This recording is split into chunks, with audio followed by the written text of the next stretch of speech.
If you are a non-European Union national, the way you travel to Europe is changing.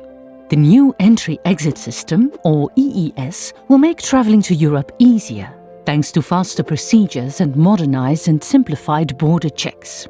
The system will largely replace passport stamping in Europe, and you will be able to save time queuing by using self-service systems.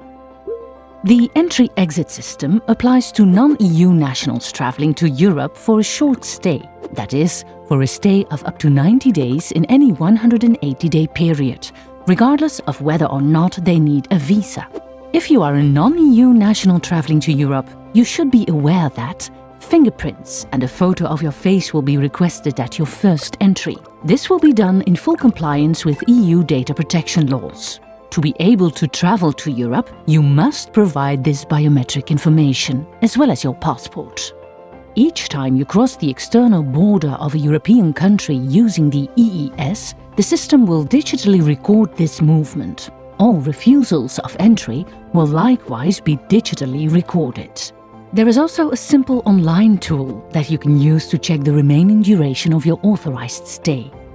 To find out more about the entry-exit system, the online tool, and cases where exceptions may apply, please visit our website traveleurope.europa.eu.